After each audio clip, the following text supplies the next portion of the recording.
All right. So welcome back to the platform of Biological Code. আমি মোহাম্মদ সালাউদ্দিন। তো আজকে class 10 এর জীবনের প্রবাহমানতা বা কন্টিনিউটি অফ লাইফ এই চ্যাপ্টারের লেকচার 14। তো আমরা যদি আমাদের প্রিভিয়াস যে লেকচারগুলোকে একটু ফলো করি তো ওখানে আমরা কি করেছি, ফুলের বিভিন্ন অংশের গঠন, তার সঙ্গে সঙ্গে পলিনেশন বা পরাগযোগ যে ব্যাপারটা আমরা কমপ্লিট করে ফেলেছি।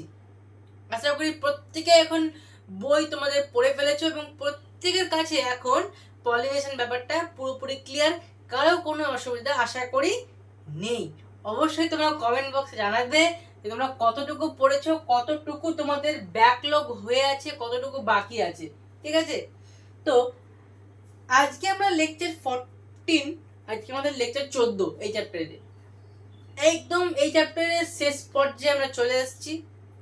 আর মোটামুটি দুটো লেকচার আসতে পারে, মানে আজকে নিয়ে আর একটা আসবে।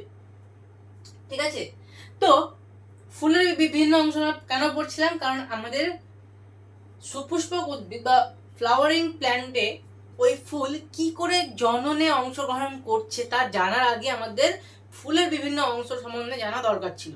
তাই ফুলের বিভিন্ন গঠন আমরা পড়েছিলাম। তো আজকে আমরা দেখব যে ওই ফুল কি করে একটা সুপুষ্পক উদ্ভিদের জননে সাহায্য করে, কি করে নিষেক পদ্ধতিতে সাহায্য করে। ক্লিয়ার? দেখো, পলিনেশন আমরা কি দেখেছি, একটা পরাগরেণু, মানে পরাগরেণু কোত্থেকে উৎপন্ন হলো, পুংস্তবকের ওই যে পরাগধানী, সেই পরাগধানী থেকে পরাগরেণু উৎপন্ন হলো। উৎপন্ন হওয়ার পর সেটা বিভিন্ন বাহকের দ্বারা হোক বা বাহক ছাড়াই হোক কি হচ্ছে, অপর একটা ফুলে গিয়ে পড়ছে। তারপরে এবার কি হচ্ছে, আজকে আমরা সেই ঘটনা জানবো। তো দেখো এখানে কি হয়েছে, এটা তোমরা বুঝতে পারছো কি, এটা হচ্ছে একটা স্ত্রীস্তবক, এটা হচ্ছে গর্ভমুণ্ড, এটা হচ্ছে কি গর্ভদণ্ড, এবং এইটা হচ্ছে কি এর গর্ভাশয় বা ডিম্বাশয়। ক্লিয়ার? তো ওই যে আমরা ইতর পরাগযোগ বা স্বপরাগযোগ পড়ছিলাম, স্বপরাগযোগে কোনো বাহকের দরকার পড়ছিল না, কিন্তু ইতর পরাগযোগে বাহকের দরকার পড়ছিল। এবার কি কি বাহক তাও আমরা আগের লেকচারে পুরো ভালোভাবে ডিসকাশন করেছি। তো যারা করোনি লেকচারটা অবশ্যই তারা আগের লেকচারগুলো করবে, তাহলে প্রত্যেকের কাছেই ইজি মনে হবে আজকের ক্লাস।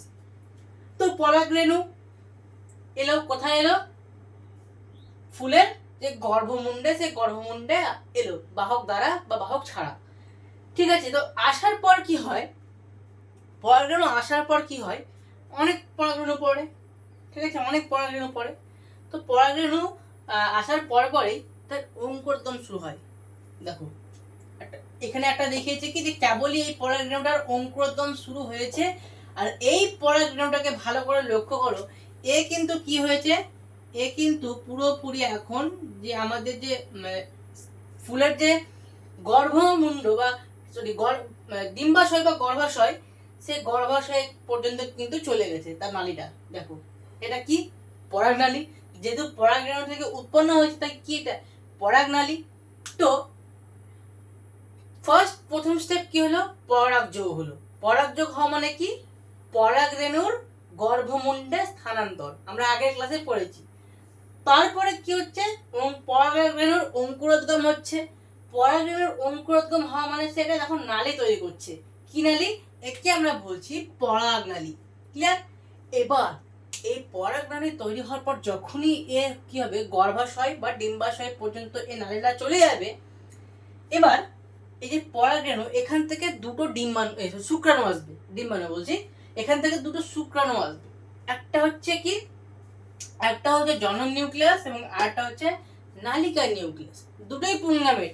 ঠিক আছে, দুটোই কিন্তু কি পুংগ্যামেট, এবং দুটোই কি হচ্ছে কি এন প্রকৃতির গ্যামেট। সবসময় মনে রাখবে এটা হচ্ছে কি এন প্রকৃতির। ক্লিয়ার? মানে দুজনাই হচ্ছে কি হ্যাপ্লয়েড।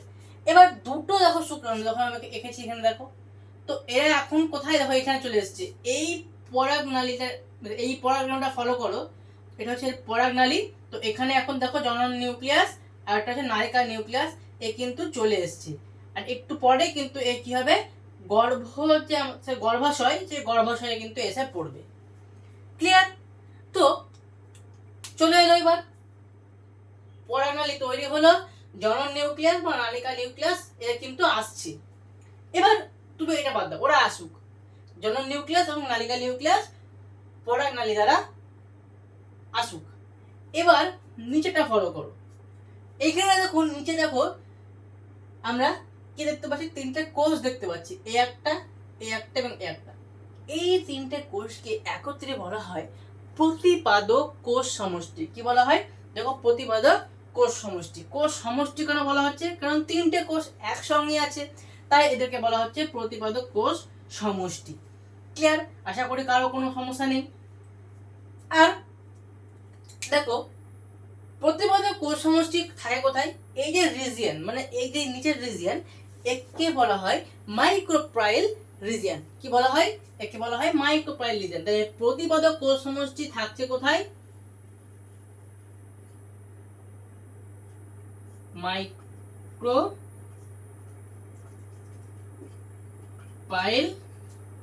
রিজিয়ন,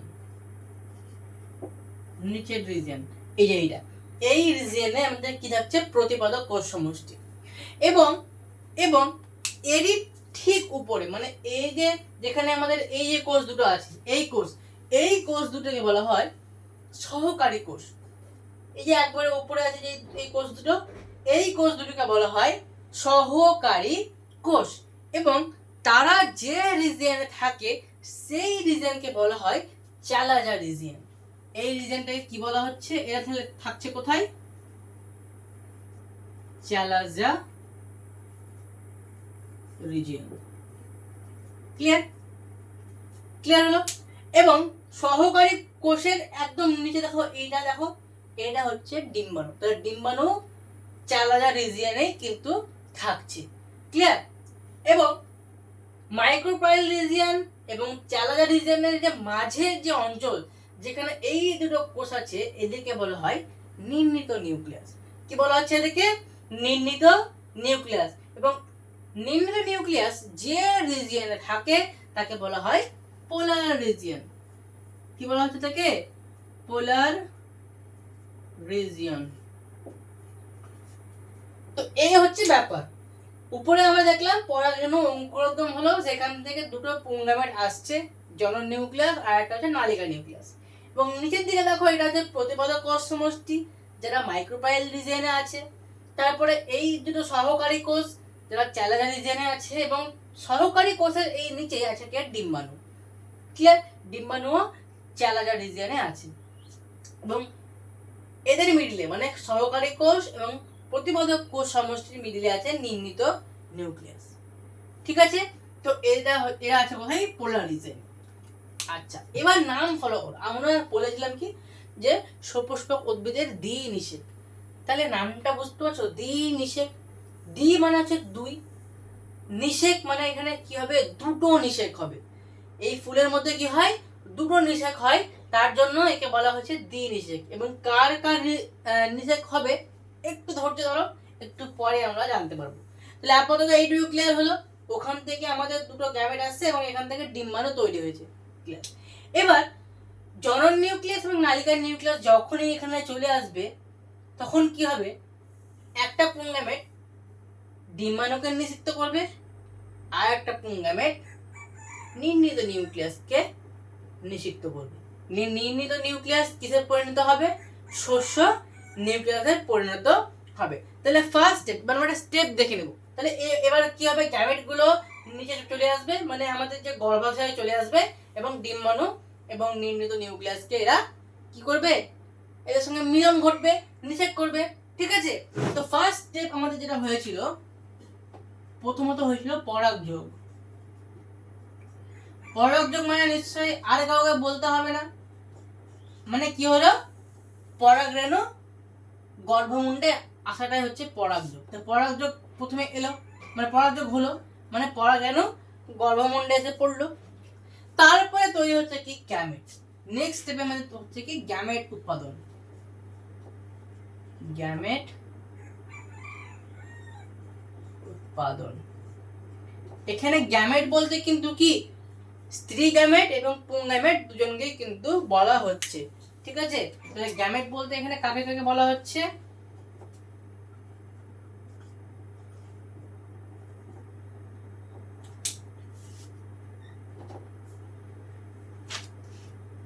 স্ত্রী এবং পুং দুটো গ্যামেটকে কিন্তু বলা হচ্ছে। এবার স্ত্রী গ্যামেট থেকে দেখো কি কি তৈরি হবে। স্ত্রী গ্যামেট থেকে কি কি তৈরি হবে? প্রথমত হবে প্রতিপাদক কোষ সমষ্টি। কটা আছে দেখো প্রতিপাদক কোষ সমষ্টি? 1 2 3, 1 2 3। নির্ণিত নিউক্লিয়াস কটা আছে? 1 2, তাহলে 3 + 2 কত হচ্ছে? 5। আর সহকারী কোষ কটা আছে? দুটো আছে, তাহলে এখানে 5 আর +2 কত হচ্ছে? 7। আর ডিম্বাণু হচ্ছে একটা, তাহলে 8। তাহলে 8টা আমাদের কি হচ্ছে? স্ত্রী গ্যামেট এখানে কিন্তু আমরা দেখতে পাচ্ছি। তাহলে কি কি হলো? প্রথমে কি লিখবো? প্রথমটায় নিচ থেকে উপরে যাব, তাহলে কি হচ্ছে? প্রতিপাদক কোষ সমষ্টি। তাহলে কি হলো? প্রতিপাদক কোষ সমষ্টি। ক্লিয়ার? এরপরে আসছে কি আমাদের? নির্ণিত নিউক্লিয়াস।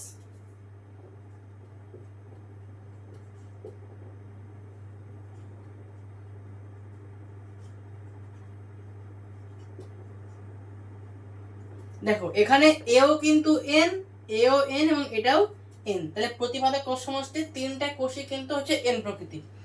নির্ণিত নিউক্লিয়াসের এখানেও কিন্তু এরা হচ্ছে এন প্রকৃতির, কিন্তু যখন মানে যেহেতু এই কোষগুলো একসঙ্গে থাকে তাই কি হয়? N plus N net 2n কিন্তু ধরা হয়। এবং যখন নিষেক হবে তখন আরেকটা শুক্রাণু মানে আরেকটা পুংগামেট এর সঙ্গে মিলবে, তখন এটা কিন্তু কি হয়ে যাবে? 3n কিন্তু হয়ে যাবে। এবং 3n হয়ে গেল মানে এটা শস্য নিউক্লিয়াসে কিন্তু পরিণত হয়ে গেল। ক্লিয়ার? আচ্ছা, তাহলে নির্ণিত নিউক্লিয়াস হলো। নির্ণিত নিউক্লিয়াসের পর কে আছে? সহকারী কোষ। এরপর থাকছে কে? সহকারী কোষ।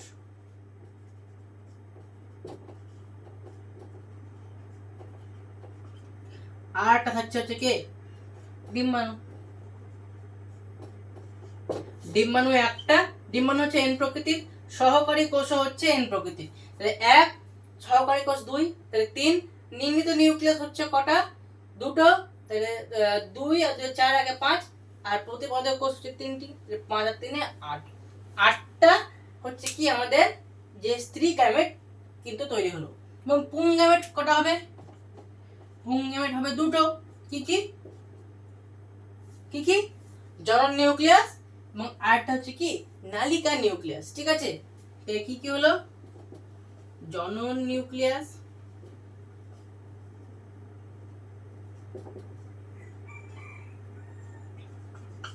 আর একটা হচ্ছে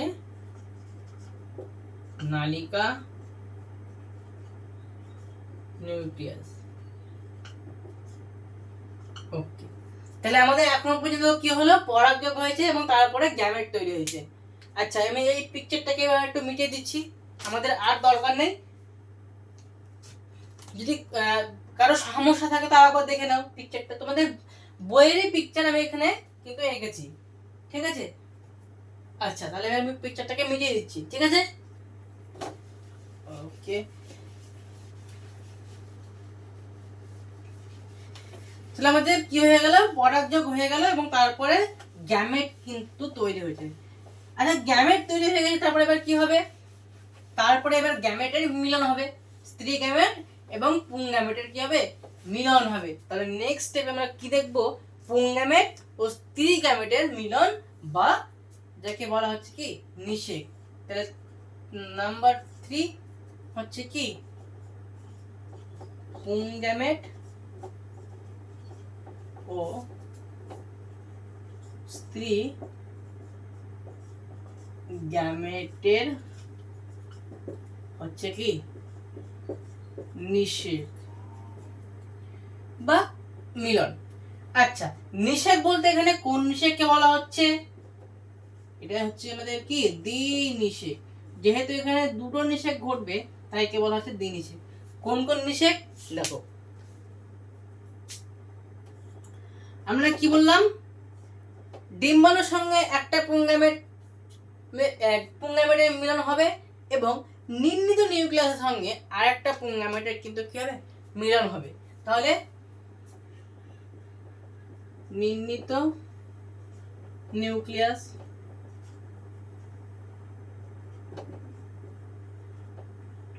এখানে হচ্ছে আমাদের ডিম্বাণু।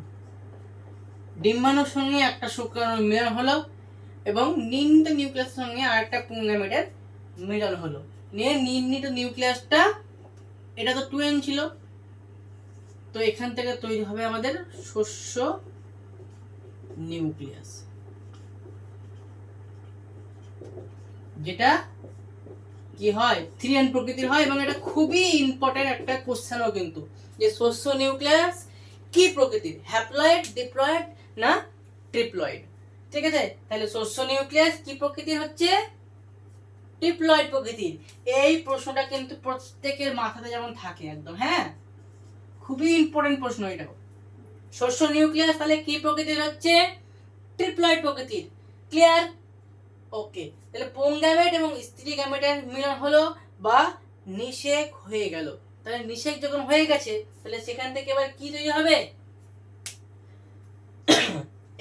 এবার এটা মিটিয়ে দিচ্ছে। হ্যাঁ, এখান থেকে এবার তৈরি হবে, যেহেতু বোর্ড ছোট কিছু করার নেই, এখান থেকে এবার তৈরি হবে আমাদের কি, জাইগোট। তাহলে নেক্সট স্টেপে নিষেকের পর আমরা কি দেখবো, নিষেকের পর আমরা দেখবো তৈরি হচ্ছে এখান থেকে 4 নম্বর স্টেপে জাইগোট। Zygote clear? জাইগোটের পর কি হবে, জাইগোটের পর তৈরি হবে কি, ভ্রূণ, তাই তো? জাইগোটের পর কি তৈরি হবে, ভ্রূণ।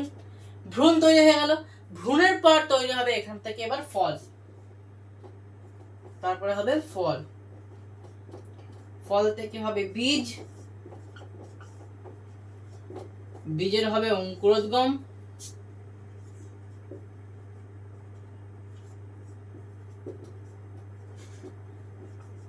নিয়ে সেখান থেকে তৈরি হবে চারা গাছ, তারপরে সেখান থেকে তৈরি হবে একটা বড় উদ্ভিদ। ঠিক আছে, তো এই হচ্ছে প্রসেস, এই হচ্ছে সুপুষ্পক উদ্ভিদের দ্বিনিষেক পদ্ধতি। আমরা দেখলাম যে কি করে সুপুষ্পক উদ্ভিদরা ফুলের মাধ্যমে তাহলে কি করছে, নিষেক করছে। তাহলে ফার্স্ট একদম প্রথম থেকে আমরা দেখি। প্রথমত ফুলের আমরা একটা স্ট্রাকচার দেখেছিলাম, যেখানে বৃত্তি, দলমণ্ডল, হ্যাঁ পুংস্তবক, স্ত্রীস্তবক, এরকম 4টে স্তবক ছিল। তো যে আমাদের পুংস্তবক, তার উপরে কি ছিল, পরাগধানী, সেখান থেকে এলো পরাগরেণু। তো ওই পরাগরেণু ওই ফুলে পড়লো বা অন্য ফুলে পড়লো, সেটা বাহক দ্বারাও হতে পারে বা বাহক ছাড়াও হতে পারে। ক্লিয়ার? তারপরে যখন পরাগরেণু পড়লো, কোথায় পড়লো, গর্ভমুণ্ডে পড়লো। ঠিক আছে, তো গর্ভমুণ্ডে পড়ার পর পরাগরেণুর কি হবে, অঙ্কুরোদ্গম হবে। অঙ্কুরোদ্গম হওয়া মানে তার যে পরাগ নালী, ওই নালীটা কিন্তু ধীরে ধীরে ধীরে ধীরে কি হবে, গর্ভ যে শয়, স্ত্রী স্তবকের যে গর্ভাশয় বা ডিম্বাশয়, সেই গর্ভাশয় বা ডিম্বাশয়ে ওই পরাগ নালীটা ধীরে ধীরে যাবে। ধরো চলে এলো এবার এখানে, তো নিচে আছে কে, এখানে সহকারী কোষ, ডিম্বাণু, তার নিচে আছে কে, নির্মিত নিউক্লিয়াস, এবং তারপরে আছে কে, প্রতিপাদক কোষ সমষ্টি। ঠিক আছে, তো এখান থেকে যে পরাগনালী, এবার পরাগনালীতে কি আসবে, পুং গ্যামেট আসবে। পুং গ্যামেট বলতে কি কি দেখো, একটা হচ্ছে আমাদের কি ছিল, জনন নিউক্লিয়াস, আর একটা ছিল নালিকা নিউক্লিয়াস। তো জনন নিউক্লিয়াস কি করলো, ডিম্বাণুকে নিষিক্ত করলো, এবং নালিকা নিউক্লিয়াস নির্মিত নিউক্লিয়াসকে নিষিক্ত করলো। Okay clear? আচ্ছা, ডিম্বাণু নিষিক্ত হয়ে গেল, এবং আমাদের যে নির্মিত নিউক্লিয়াস, ও একটা পুং গ্যামেট দ্বারা কি হলো, নিষিক্ত হয়ে গেল এবং তৈরি করলো শস্য নিউক্লিয়াস, যেটা 3n প্রকৃতির। খুবই ইম্পর্টেন্ট একটা প্রশ্ন। তারপরে এখান থেকে তৈরি হলো কি, মিলন হয়ে গেছে, জাইগোট তৈরি হয়ে গেল, জাইগোট থেকে ভ্রূণ, ভ্রূণ থেকে ফল, ফল থেকে বীজ, বীজ থেকে আবার হচ্ছে কি অঙ্কুরোদ্গম, তো বীজের আবার অঙ্কুরোদ্গম হবে, তারপরে সেখান থেকে ছোট্ট চারা গাছ, তারপর সেখান থেকে বড় একটা আমরা গাছ বা উদ্ভিদ বা প্ল্যান্ট কিন্তু পাবো। তো এইভাবে ফুলের দ্বারা কি হচ্ছে, আমাদের যে ফ্লাওয়ারিং যে প্ল্যান্টস গুলো আছে তারা কিন্তু রিপ্রোডাকশন করছে। তো আমাদের sexual reproduction in flowering plant পুরোপুরি কমপ্লিট হয়ে গেল, এবং আমরা দেখলাম যে কি করে ফুলের দ্বারা জন্ম সম্পন্ন হচ্ছে। তো এই হচ্ছে আমাদের আজকের লেকচার। যদি আজকের লেকচার তোমাদেরকে ভালো লাগে তো অবশ্যই লাইক দিয়ে আমাদের আগ্রহ বাড়াবে, আমাদের মোটিভেশন করবে, কমেন্টে জানাবে কোনো লেকচারে যদি কোনো প্রবলেম হয়, আজকের লেকচারে হোক বা তোমাদের প্রিভিয়াস লেকচারেও যদি কোনো প্রবলেম ফেস হয়েছে, আমি হতে পারে কোনো একটা জিনিস ভুল পড়ে দিয়েছি, তো অবশ্যই তোমরা ওই জায়গাটা ধরিয়ে দেবে। এবং এরকম আরও এডুকেশনাল কন্টেন্ট যাতে তোমাদের কাছে আগে পৌঁছে যায়, তাই অবশ্যই বায়োলজিক্যাল কোড চ্যানেলটিকে সাবস্ক্রাইব করে রাখবে, কারণ আমরা সমস্ত রকমের এডুকেশনাল কন্টেন্ট এই চ্যানেলে দিয়ে থাকি। তো অবশ্যই বায়োলজিক্যাল কোড চ্যানেলটিকে সাবস্ক্রাইব করে রাখবে, সঙ্গে থাকবে। টেক কেয়ার এবং থ্যাংক ইউ।